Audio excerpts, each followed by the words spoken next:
어떤 성도님이 성경을 읽다가 성경이 좀 길잖아요. 통독해 나가기가 쉽지 않습니다. 그래서 이렇게 불평을 했다고 합니다. 아이고, 하나님 성경을 왜 이렇게 길게 만드셨나? 한 권으로 그냥 만들어서 딱 간단하게 딱 읽고 하나님 말씀 들었으면 좋은데 66권이나 돼서 너무 힘들다. 그렇게 말하자 옆에 계신 분이 이렇게 한마디 했다고 합니다. 이 사람아, 한 번 말해서 들으면 간단하게 얘기하지, 자꾸 아무리 말해도 잘 안 들으니 이렇게 길게 말씀하신 게 아닌가. 오늘 우리가 이사야서를 묵상합니다. 이사야서도 좀 길죠. 우리 묵상해 나가는 것이 쉽지는 않습니다. 또 이사야서의 내용을 보면 아마 이제 묵상해 나가시면서 여러분 이제 접하게 될 텐데, 하나님의 심판, 유다의 죄에 대해서 또 열방의 죄에 대해서 하나님 심판하시고 책망하시고, 그리고 그 책망 후에 늘 하나님의 회복의 약속이 나옵니다. 회복의 약속은 40장 이후로 기다리시는 것이 아니고요, 이 1장에서 39장 우리가 묵상하는 전반부에도 심판을 선포하시고 바로 회복을 주시고, 심판을 선포하시고 또 회복의 약속, 또 심판하시고 또 회복의 약속을 계속해서 주십니다. 아마도 우리가 한 번 말해서 잘 다 이해하지 못하니까 자꾸 반복해서 하시는 그런 뜻일 수도 있겠습니다. 아마도 더 큰 이유는 이 암울한 현실을 이사야와 그 당시 사람들이, 하나님의 백성이 살아가고 있지 않습니까? 현실은, 눈에 보이는 현실은 암울하기 때문에 그 현실에 낭망하지 말고 하나님이 주시는 이 구원의 소망을 가지고 설 수 있도록, 우리가 답답한 일이 있으면, 또 좌절한 사람이 있으면 자꾸 얘기하지 않습니까? 야, 힘내, 내가 같이 있으니까 기도한다, 힘내. 또 그리고 다시 다음날 전화해서 또 얘기하듯이 아마 하나님께서 그런 마음으로 계속해서 반복해서 이스라엘 백성들을 격려하시고 또 회복의 약속을 주시는 것이 아닌가 생각합니다. 오늘 우리의 현실을 바라볼 때 때로는 우리 눈으로는 바라보는 현실이 우리 삶에 낙심을 줄 때가 많습니다. 하나님의 영광은 어디에 있는가? 오늘 교회가 정말 하나님의 나라를 제대로 보여주고 있는가? 회복될 수 있을까? 내 삶은 이래 갖고 내가 하나님의 사람이라고, 예수를 믿는 사람이라고 말할 수 있을까? 이 세상은 이렇게 정말 전부 더 양극화되고 경제적으로, 사회적으로, 사상적으로 조금 더 관용이 있으면 좋겠는데, 조금 더 서로를 이해하는 그런 사회가 되었으면 좋겠는데, 각자의 이익, 자기 그룹의 이익을 위해서 이렇게 부딪히고 증오하고 때로는 배제하는 이런 모습을 보면서 참 답답하고 안타까운 마음이 많이 듭니다. 그럴 때 다시 이 말씀을 통해서 하나님이 우리를 권면해 주십니다. 하나님의 나라, 하나님의 왕국, 하나님이 다스린 그 나라 영광은 반드시 다시 오게 된다는 것입니다. 오늘 2장 1절 말씀 보니까 아모스의 아들 이사야가 받은 바 유다와 예루살렘에 관한 말씀이라 라고 기록되어 있습니다. 받은 바라고 했는데 조금 히브리어를 조금 직역하면 본바라고 하는 것이 더 정확한 번역입니다.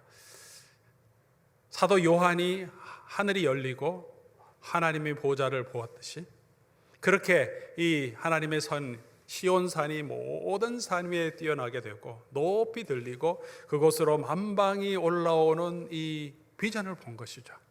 오늘 이 시대에 우리가 이 시대를 바라보고 답답하고 힘들 때 우리가 다시 우리 눈이 아니라 하나님의 말씀으로 우리가 하나님이 이루실 그 영광을 보게 되기를 원합니다. 이사야는 무엇을 보았습니까? 하나님은 이사야에게 무엇을 보여주었습니까? 암울한 역사적인 상황과 종교적인 상황 가운데서 이사야에게 보여주신 것이 2절의 말씀이죠. 말이래 여호와의 전에 산이 모든 산 꼭대기 위에 굳게 서고 모든 작은 산 위에 뛰어나게 될 거다. 그리고 만방이 그곳으로 모이게 될 거다. 이사야는 이런 하나님이 보여주시는 환상으로 시작하고 이사야서 맨 마지막에도 동일한 환상으로 끝나고 있습니다. 이사야서 66장 18절에 가서 보시면 내가 그들의 행위와 사상을 아노라. 때가 이르면 문 나라와 언어와 다른 민족들을 모으리니 그들이 와서 나의 영광을 볼 것이며, 우리 2장에 있는 내용과 이게 일맥상통하죠.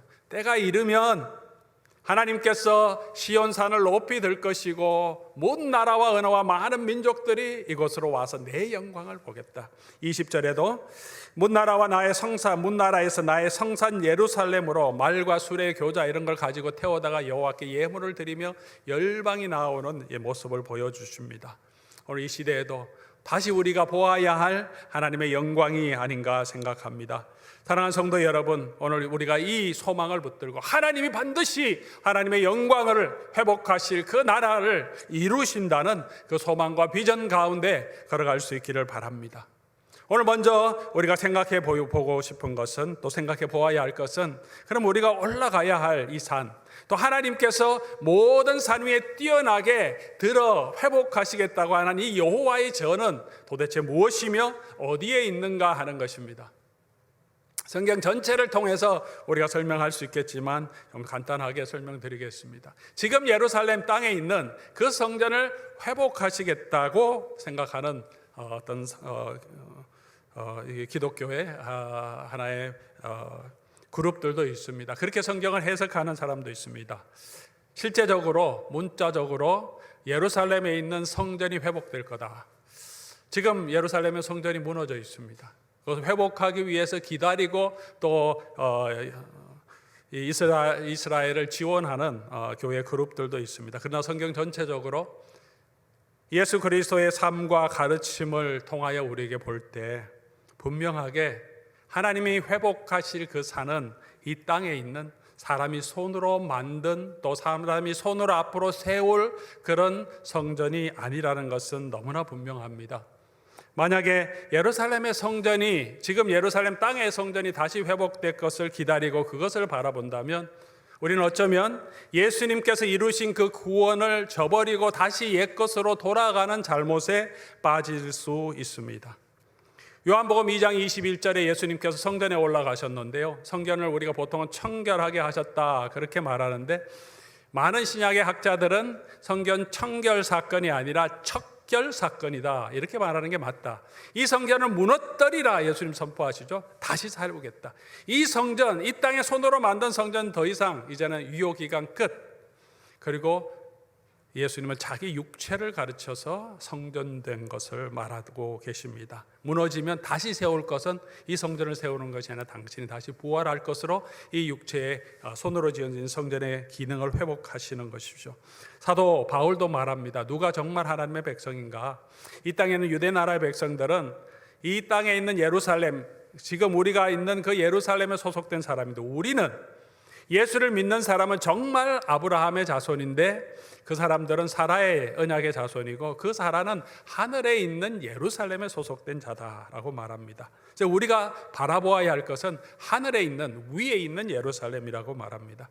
히브리서가 이 주제를 아주 풀어서 우리에게 설명해 주는 책입니다.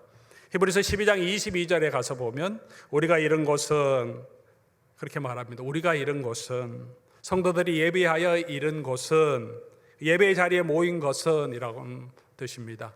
우리가 이른 곳은 시온산과, 성도들이 예배의 자리에 모인 그곳이 시온산이고, 그곳에서 살아계신 하나님의 도성인 하늘의 예루살렘으로 천만 성도와 함께 나아가는 그 시간이라고 말합니다. 왜냐하면 히브리서 9장 24절에 이미 설명했습니다. 그리스도께서는 참것의 그림자인 손으로 만든 성소에 들어가지 아니하시고, 손으로 그 당시에 만들어졌던 헤롯 성전, 예루살렘 성전은 참것의 그림자라는 거예요. 참것이 누굽니까?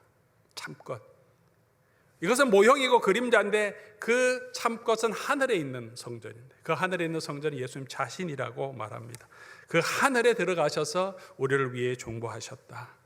그 하늘에 들어가셔서 예수님이 서 계신 그곳이 시온산이라고 계시록 14장 1절에 우리에게 보여줍니다. 내가 보니 보라, 어린 양이 시온산에 섰고 그와 함께 14만 4천 명이 모였다. 하나님의 백성이 모인 그곳을, 어린 양이 하늘에 서 계신 그곳을 시온산이라고 표현하죠. 계시록 21장 22절, 모든 성경의 마무리입니다만, 성 안에, 새 예루살렘 안에는 내가 성전을 보지 못하였습니다. 성전이 더 이상 없다는 거죠. 왜 그렇습니까? 하나님, 주 하나님 곧 전능하신 이와 어린 양이 그 성전이 됨이라. 예수님이 성전이라는 거죠. 예수님이 서 계신 그곳이, 하늘에 있는 그곳이 시온산이라고 말합니다. 그것이 본질, 본체, 그것이 리얼리티. 땅에 있었던 성전, 성막은 그 예수 그리스도의 구원을 보여주는 그림자일 뿐입니다. 지금은 우리에게 이 본질이 왔습니다. 본체가 왔습니다.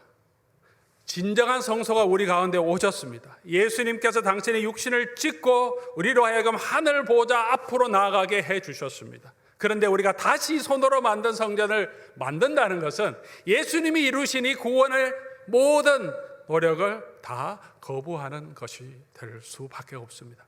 과거로 돌아가는 것이 아니라 이제는 우리가 나아가야 할 곳은 시온산과 하나님이 계신 그 하늘의 예루살렘, 예수 그리스도 앞으로 나아가야 하는 것입니다. 오늘 우리가 마지막 때의 모든 사람들이, 호흡 있는 자들이 하나님을 주라 시인하게 될 텐데, 오늘 이 시대를 살아가고 있는 우리들, 예수님이 오시기 전에 이 땅을 살아가고 있는 저와 여러분들은 어떻게 오늘 이 말씀, 오라 우리가 여호와의 전에 이르며, 우리가 어떻게 여호와의 전에 나아갈 수 있겠습니까? 그 힌트를 우리 히브리서 12장 22절을 통해서 우리가 이미 보았습니다. 우리가 예배하러 모인 그곳에, 예배하러 모인 그곳에서 우리는 하나님의 성전으로 나아가게 됩니다. 오늘 다시 말하면 성도들이 예배의 자리에 나가는 그것은 오늘 우리가 시온산과 하나님의 성전으로 나아가는 것입니다. 지금 우리가 예배하는 이곳이 주의 이름으로 성도들이 모여서 예배하는 그곳이 하나님의 성전이 되는 것이고, 우리가 하나님의 영광으로 나아가는 길이며 하나님의 은혜와 하나님의 축복을 받고 누리는 자리가 되는 것입니다. 교회는 본질적으로 예배하는 공동체입니다. 불러 모았다, 모인 무리가 교회라는 뜻입니다. 왜 모였습니까? 구원하신 하나님을 예배하도록 하나님 우리를 모았습니다. 그렇게 성도들이 함께 예배하는 것. 이 예배당이, 이건 건물이죠. 이 예배당이 거룩하고 이곳에 올 때 하나님의 임재가 있는 것이 아니라 성도가 하나님의 이름으로 모인 그곳이 어느 곳이든지 그곳에 하나님이 임재하시고 성령이 함께 하시고 그곳에서 우리가 하나님의 영광을 보게 된다는 것입니다. 그곳에서 은혜로운 말씀, 은혜로운 성찬이 시행되며 우리가 하나님의 은혜를 누리게 되는 것입니다. 그곳으로 올라가는 많은 백성들이 말합니다. 오라 우리가 여호와의 산에 오르며 야고보의 하나님의 전에 이르자. 사랑하는 성도 여러분, 오늘 우리가 함께 하나님의 전으로, 야고보의 하나님의 산으로 향하여 바라보며 올라오신 것입니다. 하나님이 주시는 큰 축복이 오늘 예배 가운데 저와 여러분이 함께 하기를 바랍니다. 왜 우리가 이 예배의 자리로 나와야 합니까? 왜 우리가 여호와의 전으로 올라가야 합니까? 예배하기 위해서입니다. 왜 예배해야 합니까? 가장 먼저는 예수님이 만유의 주제이시고 예수님이 모든 만물의 주권자이고 구원자이시기 때문입니다. 하나님께서 그 예수님을 높이 드셔서 사망에서 다시 부활하셔서 하늘에 있는 자들, 땅에 있는 자들, 땅 아래에 있는 모든 이름, 그 예수의 이름 앞에 무릎 꿇게 하시고 모든 만물이 예수를 주로 시인하게 하셔서 하나님께 영광을 돌리게 하셨습니다. 이것이 구원의 목적입니다.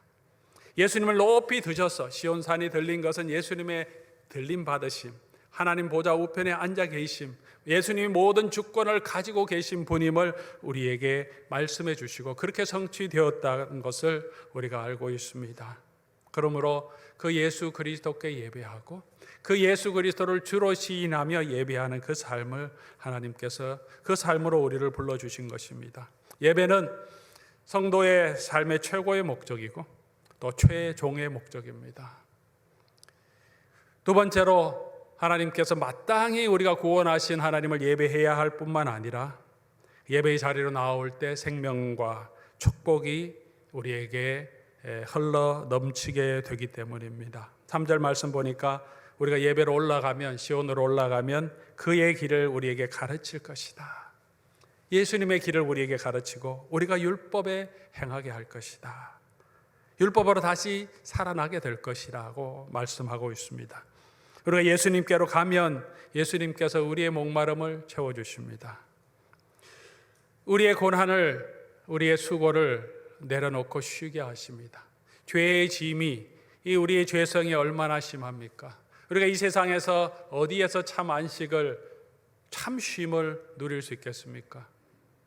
일주일에 한 번 안식일을 가지고 일을 쉼으로 우리가 참 안식을 누릴 수 있겠습니까? 우리가 긴 멋있는 베케이션을 가지면 참 안식을 누리며 또 모든 일을 은퇴하고 그 다음에 안정된 은퇴 노후 생활을 하면 참 안식을 누릴 수 있습니까? 우리가 가지고 있는 죄의 무게, 생의 고달픔은 우리가 벗어날 수가 없습니다. 잠깐 육체적인 쉼을 누리고 마음의 평안은 누릴 수 있지만 우리가 예수 그리스도 앞으로 그 은혜의 자리로 나아갈 때만 우리의 영혼과 우리의 육체에 이 모든 고난의 가장 완전한 쉼을 누릴 수 있습니다. 그래서 예수님께 나오라고 초청하는 것입니다. 그의 길이 의의 길이고 그의 길이 진리의 길이고 그의 길이 생명의 길이고 그가 바로 생명이고 진리요, 그를 통하여 우리가 참 안식을 누리게 되기 때문입니다. 수고하고 무거운 짐진 자들아 다 내게로 오라. 혹시 목마른 자가 있습니까? 영혼의 갈증을 느끼는 자가 있습니까? 주님이 초대하십니다. Come to me, 나에게로 오라. 내가 너희를 먹이고 내가 너희를 마시게 하리라. 그러므로 사랑하는 우리 성도 여러분, 우리는 다시 이 예배의 자리로 하나님의 축복과 은혜와 하나님이 주시는 그 안식을 사모하며 나아가야 합니다. 또 4절 말씀 보면 참 평화가 그에게 있기 때문이라고 말합니다. 4절 말씀 길게 설명했지만 예수님이 다스리는 그 나라가 오면 더 이상 전쟁이 없는 평화의 나라가 된다는 것입니다. 세상은 옛날부터 지금까지 여전히 전쟁 가운데 있습니다.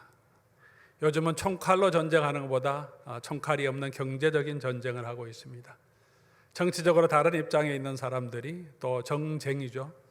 여전히 전쟁입니다. 상대방을 이겨야 내가 살아갈 수 있는 전쟁 가운데 있습니다. 평화가 없습니다. 그러나 진정한 평화는 예수 그리스도께로 나아갈 때 평화의 왕이신 예수 그리스도께로부터 나옴을 우리에게 보여주고 있습니다. 그가 다스릴 때, 그의 다스림이 우리에게 임할 때 이 땅에도 진정한 평화가 있고 우리 마음에도 진정한 평화가 있을 수 있습니다. 요한복음 14장 27절 말씀입니다.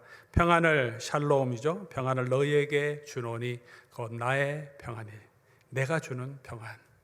예수님은 평강의 왕으로 저와 여러분에게 평강을 주십니다. 그리고 그의 나라를 이 땅에 회복하실 것입니다.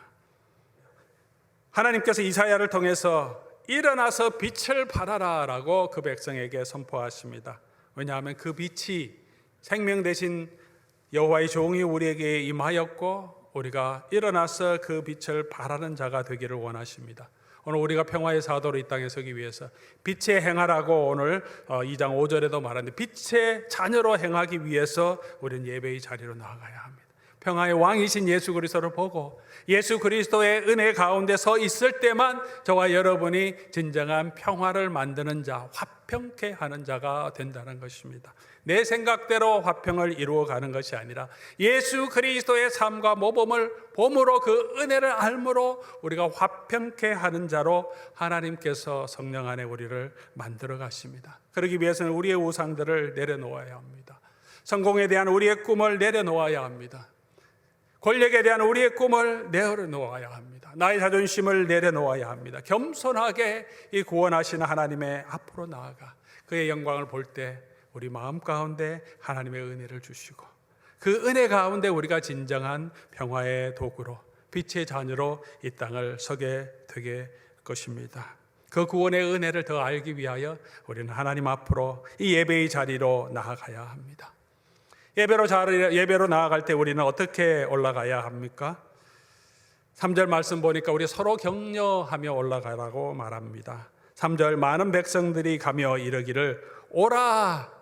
올라가는 백성들이 초대합니다. 오라, 오라. 우리가 여호와의 산에 오르며 야곱의 하나님의 전에 이르자. 서로 격려해야 합니다. 히브리서 저자도 말합니다. 모이기를 패하는 어떤 사람의 습관과 같이 하지 말고 서로 권하여 그날이 가까움을 볼수록 더욱 그리하자. 예배로 우리가 권해야 합니다. 우리 자신에게 권해야죠. 야, 예배로 가야 돼. 예배해야 돼. 가족들을 권면해야 합니다. 피곤해서 지쳐가 아유 오늘은 쉬겠다 하면 아니야, 예배 가야 돼. 예배 가야지. 오늘 예배하기 싫어. 격려해서 가야 합니다. 아내와 남편을 격려하고 자녀들을 격려하고 사랑으로 권면하고 윽박질러서 되는 건 아니죠. 주의 은혜와 주의 사랑으로 권면하고 친구들을 권면해서 우리 예배의 자리로 나아가자. 구원의 하나님께로 나아가자. 서로 권하며 그 산으로 올라가야 하며 예배의 자리로 나아가야 합니다. 두 번째로는 감사하며 찬송하며 나아가라고 말합니다. 시편 100편 4절의 내용이죠. 감사함으로 그 문에 들어가며 찬송함으로 그의 궁전에 들어가서 그에게 감사하며 그 이름을 송축할지라.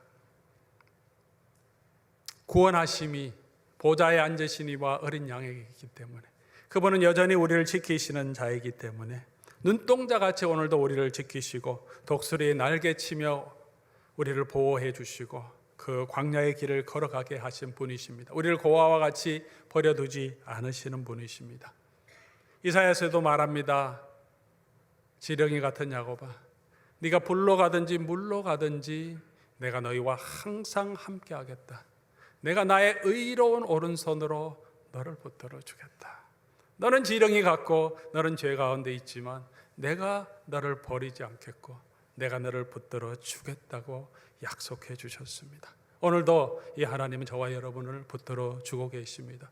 지난 한 주간 동안도 우리를 붙들어 주셨을 것이고 앞으로의 한 주간 동안도 하나님의 손에 우리를 붙들어 주시고 우리를 지켜주시고 보호해 주실 것입니다. 그러므로 우리가 하나님 앞에 나아갈 때 감사하며 찬양하며 주님 앞에 나아가는 것입니다. 세 번째로는 영과 진리로 하나님 앞에 나아가야 합니다. 요한복음 4장 23절 말씀입니다. 하나님은 영이시니 예배하는 자가 영과 진리로 예배할지니라. 그 전에 우리 한어 번역은 신령과 진정으로 예배하라 이렇게 번역이 되어 있었습니다. 이제 개역 개정판에 나오면서 영과 진리로라고 조금 더 정확한 번역으로 바꾸었습니다. 신령과 진정으로 우리의 마음에 신령한 마음, 진정한 마음을 하나님 앞에 예배해야 되는 게 맞습니다. 그러나 이 본문의 뜻은 성령으로, 진리의 성령으로라는 의미입니다. 우리가 하나님 앞에 나아가는 것은 우리의 마음으로, 나의 경건함으로 나아가는 것이 아니고 거룩하신 하나님 성령 앞에 성령의 인도하심을 따라 하나님의 전으로 나아가, 하나님 앞으로 나아가는 것입니다. 우리 각자의 처소에서 하나님 앞으로 나아가든 내 혼자 예배하든 또 우리가 함께 모이든 사람의 모임이 아니고요.